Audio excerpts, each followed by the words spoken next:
Study IQ IAS, आपका selection हमारा mission. दोस्तों, मणिपुर का पॉलिटिकल क्राइसिस एक नए मोड़ पे आ चुका है। एथनिक वायलेंस, सीएम साहब का रेजिग्नेशन और उसके बाद सेंटर ने प्रेसिडेंट रूल लागू कर दिया। अब ये फैसला सिर्फ एक एडमिनिस्ट्रेटिव कदम नहीं है, बल्कि मणिपुर की आज तक की सबसे बड़ी पॉलिटिकल और सिक्योरिटी क्राइसिस को समझने का हमें एक नया एंगल देता है। क्योंकि 1951 से अभी तक किसी भी स्टेट के कंपैरिजन में सबसे ज्यादा 11 बार मणिपुर में प्रेसिडेंट रूल लग चुका है। तो आज के इस एपिसोड में हम समझेंगे कि प्रेसिडेंट्स रूल की असल वजह क्या है, सेंट्रल गवर्नमेंट आगे की स्ट्रैटेजी क्या हो सकती है, इससे मणिपुर की पॉलिटिक्स और सिक्योरिटी पर क्या असर पड़ेगा। तो आइए इस कहानी को स्टेप बाय स्टेप डिकोड करते हैं, ताकि आप अच्छे से समझ पाओ कि मणिपुर में प्रेजेंटली क्या चल रहा है और फ्यूचर में क्या होने वाला है। अब देखिए, मणिपुर की इस वायलेंस के बारे में तो सबको पता ही होगा, लेकिन इस पूरे वाक्य में एक घटना ऐसी हुई जिसमें मीटी ग्रुप ने पुलिस स्टेशन और कुछ सिक्योरिटी फोर्सेस से आर्म्स चुरा लिए थे। अब इसी घटना के रिलेटेड पिछले दिनों में कुछ ऑडियो टेप्स लीक होते हैं और टेप में यह दावा किया जाता है कि सीएम बीरेन सिंह, जो खुद भी मीटी ही हैं, उन्होंने मीटी ग्रुप्स को पुलिस आर्मरी लूटने दिया। स्टेट गवर्नमेंट ने तो इसे फेक बताया, लेकिन पॉलिटिकल डैमेज ऑलरेडी हो चुका था। अब अगर आप वहां के पॉलिटिकल नंबर्स को देखो तो मणिपुर की विधानसभा में कुल 60 सीटें हैं, जिसमें 37 सीट्स के साथ बीजेपी की गवर्नमेंट को बीरेन सिंह लीड कर रहे थे। लेकिन ऑडियो टेप्स वायरल होने के बाद बीजेपी के खुद के 18 एमएलए उनसे खुश नहीं थे और ऑपोजिशन में बैठी कांग्रेस नो कॉन्फिडेंस मोशन लाने की तैयारी में थी। इसी के बीच तारीख आती है 9 फरवरी। 9 फरवरी की रात को सीएम बीरेन सिंह ने रिजाइन कर दिया। बीजेपी की स्टेट गवर्नमेंट कोलैप्स हो गई और ऑपोजिशन का नो कॉन्फिडेंस मोशन लाना फेल हो गया। लेकिन अब बीजेपी के सामने इस प्रॉब्लम के बाद सबसे बड़ा चैलेंज था कि भाई अगला सीएम कौन होगा। और सीएम कैंडिडेट के लिए बीजेपी के सामने 2 बड़े हर्डल्स थे। सबसे पहला, कुकी कम्युनिटी। अब ये लोग कह रहे थे कि सीएम जो है वो मीती सीएम तो बिल्कुल नहीं होना चाहिए और ना ही हम उनको एक्सेप्ट करेंगे। और इसके साथ साथ कुकीज का ये कहना था कि हमें अपने लिए एक अलग एडमिनिस्ट्रेशन चाहिए। दूसरी कम्युनिटी जो कॉन्फ्लिक्ट का हिस्सा है, मीती कम्युनिटी, उसके लोग चाहते हैं कि जो भी सीएम आए वो मणिपुर की अखंडता को प्रोटेक्ट करे। अब इन 2 सिनेरियोस को देखकर एक बात तो क्लियर हो रही है कि भाई मीतीस का सीएम और कुकीज का सीएम, ये ऑप्शन तो हम साइड में रख देते हैं, ये तो दोनों कम्युनिटीज को ही ऑफेंड कर देगा। पर सरकार के सामने एक ऑप्शन था और वो थी तीसरी कम्युनिटी का सीएम, जो है नागा सीएम। अब सवाल ये है कि भाई नागा सीएम क्यों? देखिए, मणिपुर में बेसिकली 3 मेजर कम्युनिटीज हैं, नागास, कुकीज और मीतीस। अब नागा कम्युनिटी, अगर आप प्रेजेंट कॉन्फ्लिक्ट की बात करो तो इस लड़ाई में न्यूट्रल रही है। ना वो मीती के साथ है, ना वो कुकी के साथ है। पहले भी नागाज मणिपुर के सीएम रह रहे हैं, जैसे ऋशांग किशिंग, जो 4 बार मणिपुर के सीएम रहे। अब नागा सीएम आने से शायद जो कुकीज हैं वो भी शांत हो जाएं, क्योंकि उनका जो गुस्सा है वो प्रेजेंटली मीतीज लोगों पर और मीतीज नेताओं पर है। और अगर हम नंबर्स भी देखें तो बीजेपी के पास प्रेजेंटली विधानसभा में 8 एमएलए थे और 3 नाम उनमें से सबसे स्ट्रांग थे। सबसे पहले दीपू गंगमई, जो बीजेपी से ये पहले आईएएस ऑफिसर थे, फिर पॉलिटिक्स में आए और इनको एडमिनिस्ट्रेटिव एक्सपीरियंस भी काफी अच्छा खासा है, जो इस टाइम मणिपुर को चाहिए भी। अब दूसरे हैं अवांगबो न्यूमई, ये एनपीएफ नागा पीपल्स फ्रंट के पार्ट हैं, उसके मणिपुर यूनिट के चीफ भी रह चुके हैं और पहले ये मिनिस्टर भी रह चुके हैं। और तीसरा ऑप्शन था काशिम वशुम, ये भी एनपीएफ के ही हैं, एनिमल हस्बेंड्री और ट्रांसपोर्ट मिनिस्टर रह चुके हैं। पर इनका अगर आप बाकी दोनों के कंपैरेटिवली देखो तो पब्लिक इमेज इतना ज्यादा नहीं है। लेकिन नागा सीएम चुनने में भी एक प्रॉब्लम थी। अब वो प्रॉब्लम क्या थी? क्योंकि अगर आप प्रेजेंट कॉन्फ्लिक्ट को देखो तो वो जरूर मीतीज और कुकीज के बीच में चल रहा है, लेकिन अगर आप इन कॉन्फ्लिक्ट्स की हिस्ट्री को देखो तो नागा और कुकी पहले भी दुश्मन रह चुके हैं। 1990s में नागा और कुकी में एक बड़ी झड़प हुई थी, जिसमें कुकी मिलिटेंट ग्रुप्स भी बने। पर आज के हालात में कुकी शायद एक नागा सीएम को टॉलरेट कर लें, पर मीती सीएम बिल्कुल नहीं। तो वहां की गवर्नमेंट के सामने अब 2 ही ऑप्शंस थे कि नया नागा सीएम अनाउंस करें और टेंशंस को थोड़ा कम कर दें, या फिर हालात जो इतने टाइम से बिगड़ रहे थे सारा कंट्रोल सेंटर के हाथ में देकर सिचुएशन को बेहतर बनाया जाए। और वो कर सकती थी प्रेसिडेंट रूल के थ्रू।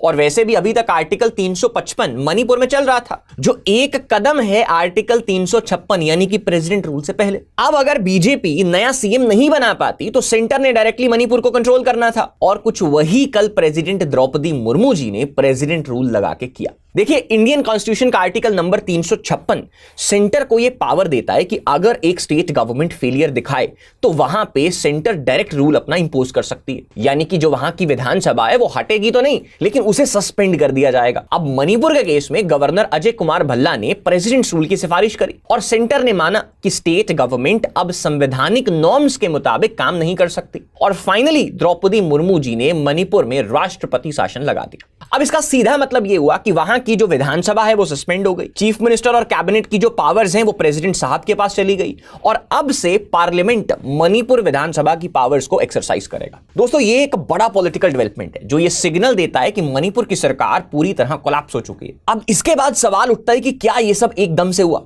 बिल्कुल नहीं। देखो, मणिपुर में पिछले 21 महीनों से एक ऐसी जंग चल रही थी जहां पे लॉ एंड ऑर्डर कोलैप्स होने का बड़ा सबब बना। अब अगर हम इस प्रेजेंट कॉन्फ्लिक्ट से हल्की सी मैं आपको एक बैकग्राउंड इंफॉर्मेशन दूं तो मीतीज ने काफी समय से एसटी स्टेटस की मांग की थी ताकि उन्हें नागाज और कुकीज की तरह बाकी के अधिकार मिल सके। और वो अधिकार थे क्या?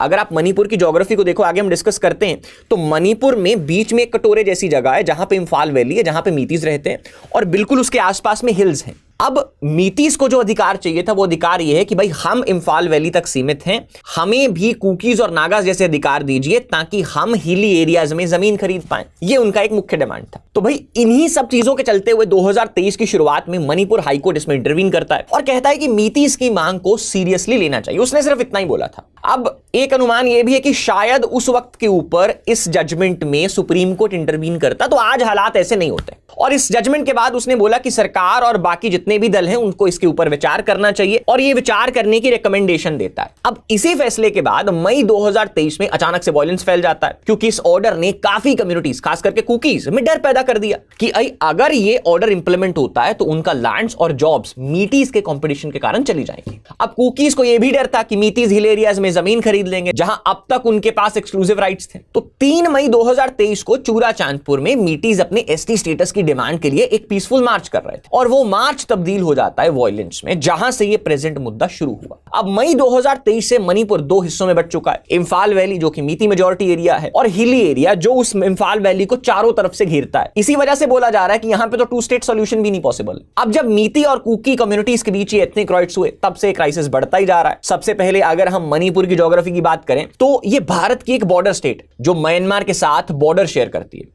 इसके बाद अगर मणिपुर के अंदर चलें तो इसका जो मैं आपको पहले बता रहा था स्ट्रक्चर एक बाउल शेप में है, यानी आप समझ लो कि एक छोटा सा कटोरा है जिसके चारों तरफ पहाड़ है भाई। अब जो ये स्ट्रक्चर है उसमें कटोरे वाला प्लेन एरिया को इम्फाल वैली बोला जाता है और ये मणिपुर का सिर्फ 10% हिस्सा है और बाकी 90% एरिया में पहाड़ियां हैं जो इम्फाल वैली रीजन को हर तरफ से घेरे हुए हैं। और प्राचीन काल में मणिपुर की जो मेजॉरिटी पॉपुलेशन है वो इन्हीं पहाड़ियों में बसती थी, पर जैसे जैसे उस वैली एरिया में पानी कम हुआ तो ये पहाड़ों से उतर के पॉपुलेशन नीचे आ गई। अब अगर आप इन पॉपुलेशन के रिलीजन की बात करो तो जो मीतीज हैं वो हिंदुइज्म को फॉलो करते हैं और कुकीज जो हैं वो क्रिश्चियनिटी को फॉलो करते हैं। अब इसके बाद अगर हम कॉन्फ्लिक्ट के थोड़ा डीप डाउन करें तो अगर आप पॉलिटिकल नंबर समझो तो देखो 10% एरिया जो इम्फाल वैली वाला है वहां पे जो मीतीज बसते हैं ये वहां की पॉपुलेशन का 53% हिस्सा है और बाकी जो 90% में कुकीज बचते हैं उनकी और नागाज की पॉपुलेशन इतनी ज्यादा नहीं है। अब 10% एरिया में होने के बावजूद क्योंकि उनकी 53% पॉपुलेशन है तो मीतीज वहां की पॉलिटिक्स को डोमिनेट करते हैं। अब मीतीज जो कि फाइनेंशियली वेल ऑफ हैं, अब इनकी ये डिमांड थी कि ये जो आप ऐसा समझिए कि अगर इनके पास पैसा है तो भाई खर्चे कैसे, so they wanted to expand their जमीन। वो जमीन लेना चाहते थे और जमीन लेंगे कहां पे? पहाड़ियों पे। अब इसी जमीन को लेने के लिए उन्होंने वो जो हाईकोर्ट का जजमेंट आया था वो भी इसी के रिगार्डिंग था। लेकिन भाई नागास और कुकी जो इतने टाइम से वहां पे रह रहे हैं उनको इस बात से प्रॉब्लम है, तो ये वो असल मुद्दा है। अब इसके बीच में अगर जो आप बात कर रहे हैं कि 2 स्टेट सॉल्यूशन आ ही नहीं सकता, इस बात का वो क्यों नहीं आ सकता? क्योंकि आप वो स्टेट कार्व आउट कहां से करोगे? जो मीतीज वाला पर्टिकुलर एरिया है वो इम्फाल वैली के बिल्कुल बीच में आता है। तो इस सब सिनेरियो से अब तक इस वायलेंस में 250 से ज्यादा लोग मर गए हैं। मिलिटेंट्स ने कई बार पुलिस आर्मरी से हथियार भी लूट लिए, जो अभी ऑडियो टेप्स वायरल भी हुई थी। लूट, आर्सन और क्रॉस फायरिंग रोज का मामला बन गया है। लॉ एंड ऑर्डर पूरी तरह से कोलैप्स हो गया है और मणिपुर अभी एक एथनिक वॉर के जोन में है। अब फाइनली जो प्रेसिडेंट रूल लगा है तो इसके आगे रेपरकशंस क्या होंगे? देखिए, अगर हम इसके शॉर्ट टर्म इफेक्ट्स को देखें तो जरूर डेफिनेटली सिक्योरिटी क्रैकडाउन एक्सपेक्टेड है। पॉलिटिकल इंस्टेबिलिटी भी इससे बना रहेगा और जो सेंट्रल गवर्नमेंट है उसे एक हद तक समय मिल जाएगा हार्ड पावर के जरिए सिचुएशन को टैकल करने का। अब आखिर में सवाल ये उठता है कि भाई अगर प्रेसिडेंट रूल आना ही था तो भाई 2 साल के आसपास का डिले क्यों आया और इस टाइम के ऊपर वाज इट नेसेसरी? और अगर नेसेसरी भी था तो 9 फरवरी को जब चीफ मिनिस्टर ने रिजाइन करा उसके तुरंत बाद प्रेसिडेंट रूल क्यों नहीं आया, जिसने लोगों के मन में गलत नैरेटिव भी सेट कर दिया है? अगर वो 9 फरवरी को ही आया होता तो लोगों को यह बात महसूस होती कि yes, the central government is standing with what is right. But इस सब ने जो मूव है सेंट्रल गवर्नमेंट का, ठीक है, it was need of the hour, वो बहुत अच्छा मूव है, वो चाहिए भी मणिपुर को, क्योंकि we need some hard hand over there to control, क्योंकि वो जियोपॉलिटिकल खिचड़ी वहां पे बहुत पक गई है। लेकिन वो 3 दिन का जो डिले आया उसने लोगों के मन में कुछ एप्रीहेंशन जगा दी है। बट क्या ये नेसेसरी था? Was it necessity for the time? अब प्रेजेंटली अगर आप मणिपुर की प्रॉब्लम को देखो तो उसमें कुछ टाइम पहले एडवांस्ड वेपन्स ने एंट्री ले ली थी, जैसे कि ड्रोन अटैक्स होने लगे थे, आरपीजी रॉकेट्स के हमले होने लगे थे, M416 टॉवर जैसे जो एडवांस्ड राइफल्स हैं वो भी यूज होने लगे थे। तो आप सोचो कि एक जो ये ट्राइबल लोगों का एथनिक कॉन्फ्लिक्ट है, जहां पे दो ट्राइब्स, हमें तो यही दिखाया जाता है कि दो ट्राइब्स लड़ रही है, मीतीज हैं, कुकीज हैं, वो आपस में लड़ रहे हैं, लेकिन दो ट्राइबल ग्रुप्स के पास अपने ड्रोन्स, अपने आरपीजी रॉकेट्स, एंड वो सीएम हाउस और पुलिस स्टेशंस को अटैक कर रहे हैं। ये बात हमें नॉर्मल नहीं लगती। तो जिस वजह से प्रेसिडेंट रूल वहां पे नेसेसरी था, यही बात हमें ये सोचने पे भी मजबूर करती है कि आखिर इनके पास ये हथियार आए होंगे तो आए कहां से होंगे? अपनी लड़ाई को भी जारी रखने के लिए जो ये फंडिंग इनके पास आ रही है, ये कहां से आ रही है? तो डेफिनेटली कोई फॉरेन हैंड तो इसमें इन्वॉल्व रहेगा ही रहेगा। जैसे कुकीज को एसोसिएट करा जाता है म्यांमार के साथ, और म्यांमार में वहां से जो फंडिंग है वो चाइना या बोलिए कि यूके और यूएस के थ्रू आ रही है। तो इन सब सिनेरियो में प्रेसिडेंट रूल एट प्रेजेंट वहां पे लगना, जरूर वो देरी से आया, but it was necessity of the hour. इसके बाद सेकंड रीजन कि भाई ये क्यों नेसेसिटी था, देखिए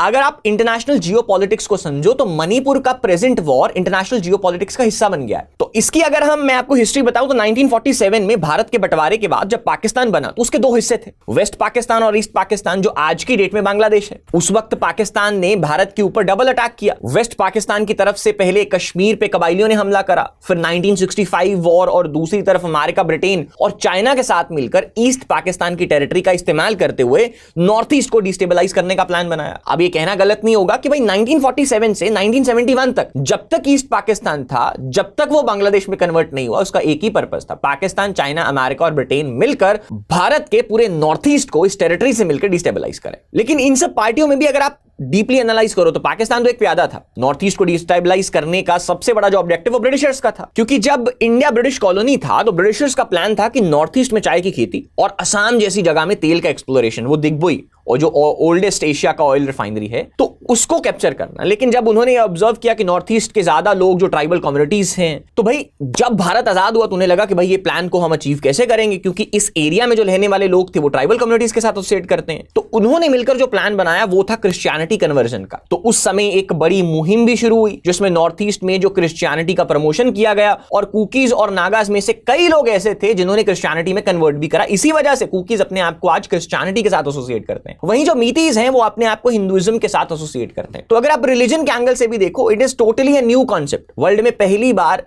जो हिंदुइज्म की लड़ाई है वो क्रिश्चियनिटी से हो रही है। अब उसके बाद अगर आप जियोपॉलिटिकल का अगला सिनेरियो देखो तो आप इसे इस तरह से भी एनालाइज कर सकते हैं कि मणिपुर प्रोटेस्ट और क्लैशेस में यहां एक शॉकिंग बात सामने आती है। मणिपुर पे कॉन्फ्लिक्ट में जो इजरायली टेवर राइफल्स यूज हो रही हैं वो इनडायरेक्टली अमेरिका फंडेड इजराइल के वेपन्स हैं जो भारत में डिप्लॉय हो रहे हैं। तो ये भी एक जियोपॉलिटिकल चिंता हमारे लिए है। तो प्रेसिडेंट रूल लगने से अब हम इन एस्पेक्ट्स को भी टैकल कर पाएंगे। अब अगला इसमें आता है म्यांमार का एस्पेक्ट। तो देखो कुकीज के बारे में तो ये बातें न्यूज में चली रही थी कि कुकीज को जो फंडिंग वगैरह है वो म्यांमार की टेरिटरी से आ रही है। दूसरा, जो कुकीज हैं वो वायलेंस करके बॉर्डर क्रॉस भी कर जाते हैं, और जितने भी हिली एरियाज हैं वो पास वाले जो म्यांमार के बॉर्डर के साथ हैं वहां पे ये ड्रग्स की खेती भी करते हैं। लेकिन उसके साथ साथ एक और एस्पेक्ट भी अभी रिसेंटली उभर के आया था, और वो एस्पेक्ट ये था कि जो मीतीज हैं उन्होंने भी अभी जो म्यांमार की जुनता है उसके साथ मिलकर लड़ना शुरू कर दिया था against Kuki and Chin people of Myanmar. क्योंकि जो मीती राजा हैं और वहां की जो जुनता पार्टी है उनके आपस में कोई मैट्रिमोनियल अलायंसेस रहे हैं पास्ट के, तो इनका भी आना जाना वहां से हो गया था। तो ये म्यांमार वाला एस्पेक्ट भी बहुत इंपॉर्टेंट था, इस चीज को भी हमें टैकल करना था। और लास्ट था वो ड्रग एस्पेक्ट। अगर आपने अभी रिसेंटली सुना हो तो बहुत बड़ी खेप मिली थी अंडमान एंड निकोबार के आसपास मेथएम्फेटामाइन की। अब मेथ एक सिंथेटिक ड्रग है। अगर आप अफीम की बात करो तो अफीम उगाने के लिए आपको बहुत बड़े खेत चाहिए, लेकिन मेथ के लिए आपको 10 बाय 10 फीट का एक कमरा चाहिए। उतनी लेबोरेटरी में आप जितनी मर्जी मेथ प्रोड्यूस कर लो। ये वही मेथ है जो ब्रेकिंग बैड वाली जो वेब सीरीज आई थी उसमें दिखाई गई थी। अब कुकीज जो हैं वो अपनी फंडिंग एस्पेक्ट के लिए मेथ प्रोडक्शन में भी इन्वॉल्व हो गए। तो ये सब चीजें presently necessity of the hour बनाती थी प्रेसिडेंट रूल को। लेकिन अगर हम यहां पे इस बात को कीनली ऑब्जर्व करें कि ठीक है it was necessity of the hour, but आगे चल के क्या होना चाहिए। देखिए, लोग वहां के पहले ही बहुत एलियनेटेड हैं। अब अगर प्रेसिडेंट रूल आ जाएगा, definitely central government will use hard power, तो उससे लोग वहां के और एलियनेट होंगे। एंड हार्ड पावर चाहिए भी, ऐसा नहीं है कि हार्ड पावर वहां पे चाहिए नहीं प्रेजेंटली चीजों को डील करने के लिए। We need a hard hand, but 3-4 महीने तक अगर ये चलता है, उसके साथ साथ एक सेकंड पैरेलल लाइन चलनी चाहिए, वो है नेगोशिएशंस की, जहां पे सब लोगों को आपस में मिलाया जाए, लोगों की सुनी जाए। और इसमें एक दूसरा एस्पेक्ट भी निकल के आता है। वो दूसरा एस्पेक्ट ये कि आज तक जितनी भी कॉन्फ्लिक्ट्स मणिपुर में हुए हैं, rare of the rare instances में वहां पे दो जो एथनिक ग्रुप्स हैं वो आपस में लड़े। पहले इनकी जो मेजर लड़ाइयां होती थी वो स्टेट के अगेंस्ट होती थी। अब अगर आप स्टेट को देखो तो स्टेट में जब भी कोई ग्रुप लड़ता है, वो एक बंदा जो उस टाइम के ऊपर स्टेट को लीड कर रहा है उसको चेहरा दे देता है कॉन्फ्लिक्ट का, कि भाई मेरी लड़ाई उस बंदे के साथ है। तो स्टेट के साथ अगर कॉन्फ्लिक्ट है, वो पॉलिटिकल पर्सन या पॉलिटिकल एंटिटी वहां से हट जाएगी, तो अगली जो भी पॉलिटिकल एंटिटी आ रही है वो शायद किस हद तक दोनों का कॉन्फ्लिक्ट रिजॉल्व कर दे, क्योंकि अब जिस बंदे को वो सोच के बैठा था वो तो रहा नहीं। लेकिन जब दो एथनिक ग्रुप्स की लड़ाई है, आप ये चीज सोच के देखिए कि अगर हम प्रेसिडेंट रूल को ये अनुमान लगा भी रहे हैं इसके सब कुछ खत्म हो जाएगा, तो ऐसा नहीं हो सकता, क्योंकि जो अब वाली लड़ाई है वो दो लोगों के गुटों के बीच में है। अभी जैसे रिसेंटली वो एक न्यूज भी वायरल हुई थी कि एक नदी में बच्चे की और बीवी की लाश तैरती आ रही और वो उस इंसान ने देखी। लोग ऐसी बातें भूल नहीं पाएंगे। और वो स्टेट भी छोटी सी है जहां पे हर तरफ कुकी रहते हैं और बीच में इंफाल वैली में वी हैव मीतीस, तो लोग तो बीच में ही रहेंगे ना, तो इतनी जल्दी उन चीजों को भुलाया नहीं जा सकता। अब अगर हम फ्यूचर एस्पेक्ट की बात करें तो शायद गवर्नमेंट भी इस टाइम के ऊपर, गवर्नमेंट के पास भी कुछ एज सच क्लियर प्लानिंग नहीं होगी कि इस कॉन्फ्लिक्ट को कंप्लीटली रिजॉल्व ऑफ कैसे किया जा सकता है। अब फाइनली अगर इसके हम लॉन्ग टर्म इंपैक्ट देखें तो सिक्योरिटी अगर इंप्रूव होती है तो फाइनली उस स्टेट को जो अपना नया सीएम मिलेगा वो पावर में उसको वापस ला सकते हैं। अगर टेंशंस बढ़ती हैं तो कुकी जो ग्रुप्स हैं वो अपना अलग एडमिनिस्ट्रेशन का डिमांड और भी स्ट्रॉन्ग कर सकते हैं। और मणिपुर 2027 इलेक्शन से पहले एक और बड़ी पॉलिटिकल फाइट देख सकता है। अब अगर हम इस मूव पे पॉलिटिकल रिएक्शंस देखें तो कुकी लीडर्स प्रेसिडेंट रूल का स्वागत कर रहे हैं। कुकी जो स्पोक्सपर्सन ने कहा कि ये एक पॉलिटिकल सॉल्यूशन की शुरुआत हो सकती है। कुकी मिलिटेंट ग्रुप्स भी चाहते हैं कि सेंटर का जो डायरेक्ट कंट्रोल है वो वहां पे रहे, क्योंकि अभी तक जो सरकार थी वो मीतीज लेड थी। अब मीती ग्रुप का रिएक्शन की अगर हम बात करें तो मीती ग्रुप्स को लगता है कि बीजेपी एक नागा सीएम लाने की तैयारी में है जो अनएक्सेप्टेबल होगा। कुछ मीती फैक्शंस प्रेसिडेंट रूल का विरोध भी कर रहे हैं, क्योंकि उनका कहना है कि सेंटर का इंटरफियरेंस उनकी पॉलिटिकल पावर को वहां पे कम कर देगा। लेकिन इन सब पॉलिटिकल रिएक्शंस के बीच अगर हम इस मुद्दे का वे फॉरवर्ड देखें तो देखो, सबसे ज्यादा कंसर्न ये है कि गवर्नमेंट, चाहे वो दिल्ली में हो चाहे वो इंफाल में हो, उन्होंने प्रेजेंट वायलेंस को रोकने के लिए टाइमली एक्शन नहीं लिया। This we have to accept. 2023 में भी 2 कुकी औरतों के गैंगरेप का कंप्लेंट तुरंत फाइल किया गया था, लेकिन पुलिस को 78 दिन लग गए एक्यूज को अरेस्ट करने में। सेंट्रल गवर्नमेंट का जो रिस्पांस है वो भी उतना स्ट्रांग नहीं था, वो भी मणिपुर क्राइसिस पर महीनों तक चुप रही। फाइनली जाके 21 से 22 महीनों बाद प्रेसिडेंट रूल लगा है। तो अब इस 21-22 महीनों की वायलेंस ने कुकी मीती डिवाइड को और पक्का कर दिया, जिसे हील होने में काफी टाइम लग सकता है। कम्युनिटीज के बीच मिसट्रस्ट इतना गहरा है कि एलिगेशंस ये भी हैं कि सिक्योरिटी फोर्सेस और लॉ एनफोर्समेंट एजेंसीज भी एथनिक लाइंस पर डिवाइडेड हैं। अब शायद जो प्रेसिडेंट रूल लगने की वजह से जो सेंट्रल गवर्नमेंट टेक करेगी तो शायद जो ये वाला एक मिसट्रस्ट था वो दूर हो पाए। क्योंकि आप सोचिए कि कॉन्फ्लिक्ट में पार्टिसिपेंट 2 कम्युनिटीज में से एक का लॉ एंड ऑर्डर एस्टैब्लिश करने वाली फोर्स से विश्वास उठ गया था। यानी कि अब अगर मणिपुर वायलेंस एक गेम है तो एक गुट रेफरी को भी दूसरे गुट का हिस्सा समझ रहा था, राइट? तो उससे सिचुएशंस को अच्छा करना was becoming difficult for the state government. अब इसके बाद 3-4 महीने प्रेसिडेंट रूल को अच्छे से इस्तेमाल करके जो सरकार है, सेंटर की गवर्नमेंट है, उसे सिविल सोसाइटी ऑर्गेनाइजेशंस को इन्वॉल्व करके डायलॉग, पीस बिल्डिंग और रिकॉन्सिलिएशन को प्रमोट करना चाहिए। पॉलिटिकल लीडर्स जितने भी हैं उनके साथ बैठकर टेंशंस को कम करने का तरीके ढूंढने चाहिए। डेवलपमेंट इश्यूज को एड्रेस करने के लिए एक कमेटी भी बनानी चाहिए ताकि जितनी भी अफेक्टेड कम्युनिटीज हैं उनके ग्रीवेंसेस को दूर करने का एक पॉजिटिव स्टेप उन्हें दिख पाए। और लास्टली, सरकार को जितनी भी जियोपॉलिटिकल इंटरफेरेंसेस मणिपुर में हो रही हैं, सबसे पहले इनको हाई हैंडेडली डील करना चाहिए। So that was analysis for today's video. अब आपके क्या विचार हैं इसके ऊपर जरूर कमेंट्स में बताइएगा। अगर आपको अगली वीडियो का अपडेट लेना है तो आप मेरे इंस्टाग्राम पे जुड़ सकते हैं, दैट इज GS_Gill07। जल्द मिलते हैं नई वीडियो के साथ। Till then time, thank you so much, see you guys. Study IQ IAS, आपका सिलेक्शन हमारा मिशन।